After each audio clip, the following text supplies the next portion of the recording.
Let's discuss question number 7. Question number 7.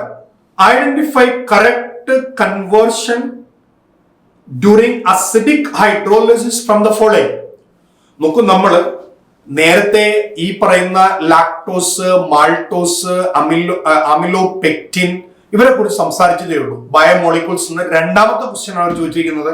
അതും ഏകദേശം same പാർട്ടിൽ തന്നെയാണ് ചോദിച്ചിരിക്കുന്നത്. നോക്കൂ, സ്റ്റാർച്ച് ഹൈഡ്രോളിസിസ് നടത്തിയാൽ നമുക്ക് കിട്ടുന്നത് ഗാലക്ടോസ് ആണെന്ന്. This statement is absolutely wrong. കാരണം നമുക്കറിയാം, സ്റ്റാർച്ച് ഹൈഡ്രോളിസിസ് നടത്തിയാൽ നമുക്ക് കിട്ടുന്നത് മറ്റാരുമല്ല, it's only 1%. It's called glucose. So first statement is wrong.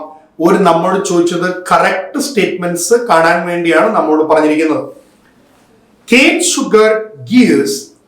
Cane sugar means sucrose. Sucrose gives equal amount of glucose and fructose. This is absolutely a correct statement. നമ്മൾ നേരത്തെ ഒരു ക്വസ്റ്റ്യനിൽ അതിനെ ഡിസ്കസ് ചെയ്തിട്ടുണ്ട്. Then milk sugar gives glucose and galactose. Milk sugar എന്ന് പറയുന്നത് lactose ആണ്. അപ്പൊ ലാക്ടോസിന്റെ കമ്പൗണ്ട്സ് ആരെല്ലാമാണ്? Glucose and galactose. This is also a correct statement. Amylopectin gives glucose and fructose. നോക്കൂ, സ്റ്റാർച്ചിന്റെ കമ്പണന്റ് ആണ് അമിലോപെക്റ്റിൻ, അല്ലെ? അപ്പൊ അതില് ഗ്ലൂക്കോസ് മാത്രമേ ഉള്ളൂ. അപ്പൊ ആ സ്റ്റേറ്റ്മെന്റ് റോങ് ആണ്. Last one, amylose gives only glucose. ഈ അമിലോസും സ്റ്റാർച്ചിന് തന്നെ കമ്പണന്റ് ആണ്. അപ്പോ സ്റ്റാർച്ചിനകത്ത് ആര് മാത്രമേ ഉള്ളൂ? ഗ്ലൂക്കോസ് മാത്രമേ ഉള്ളൂ. അങ്ങനെയാണെങ്കിൽ അമിലോസിലും ആര് മാത്രമേ ഉള്ളൂ? ഗ്ലൂക്കോസ് മാത്രമേ ഉള്ളൂ. അപ്പോൾ തീർച്ചയായിട്ടും നമ്മൾ ആൻസർ ഫോർ ദിസ് പർട്ടിക്കുലർ ഇയാളും എന്ത് തന്നെയാണ്?